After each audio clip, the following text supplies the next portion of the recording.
Hi, I'm Emma and I'm here to talk to you today about our aim to implement the befriending scheme into the agency Foster with Edinburgh.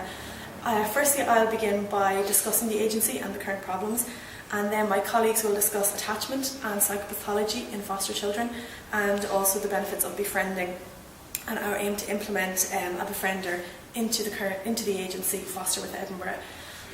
So to begin with, I will discuss the current policy within Foster with Edinburgh.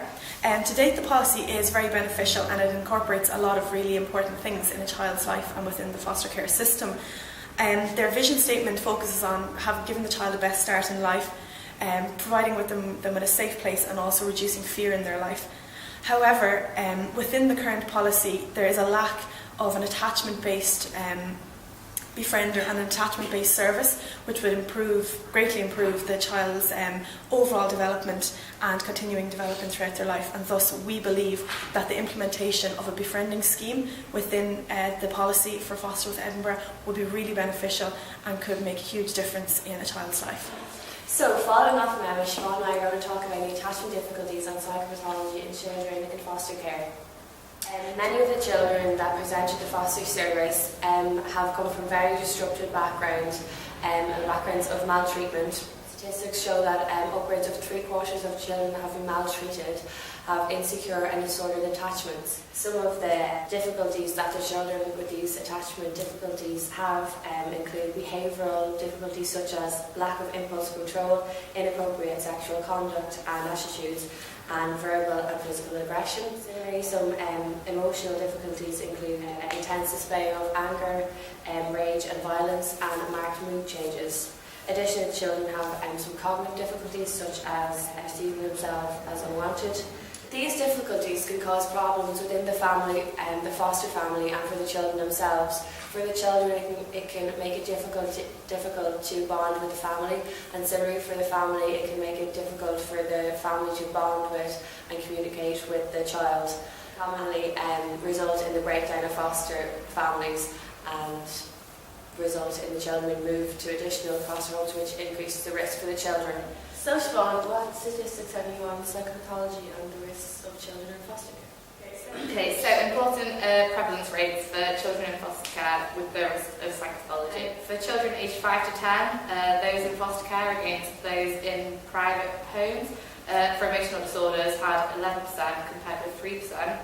There was an increased rate of 36% of children in foster care having conduct disorders, with only 5% in private homes, and any child with mental disorder, 42% compared with 8%. And for children aged 11 to 17, those in foster care had 12% had emotional disorders compared with 6% in private homes. 40% had conduct disorder compared with 6%. 49% was diagnosed with a childhood mental disorder compared with 11%. Being in foster care not only increases the risk of psychopathology, but there is also an increased effect on schooling, socialising and risk-taking. 5% of all children in foster care without mental disorders have been in trouble with the police, whilst 25% of those with a mental disorder have been in contact with the police. Therefore, it is vital that we improve children in foster care's attachment to reduce their risk of psychopathology and hopefully decrease the risk of them having a breakdown in foster family, as whilst 45% of children in foster care are diagnosed with mental disorders. Approximately 72% of young people in residential care have been clinically diagnosed with a mental disorder. Given these difficulties, we believe that implementing befriending would be a beneficial service to children within foster care. Previous befriending services aim to support and provide friendship for children suffering from disruptions at home, at school or within the community, and they aim to build on self-esteem and build confidence, as well as opening new potentials and avenues for social development and personal development. It provides one-to-one support for the child, and it has a young person-centred approach. It develops an environment whereby it makes the child feel comfortable, feel able to actively express how they feel, to trust the befriender, and also to engage in activities which they may not have had the ability to do so before. It's non-judgmental and there's a commitment over time. Through this befriending service, we hope that the child will improve their life skills, which will include learning to develop better communication skills and also appropriate behaviour responses, which in turn will develop confidence, self-esteem, help with peer relationships and friendships and other social relationships, and altogether build healthy attachment relationships. For more information on the befriending scheme, click here.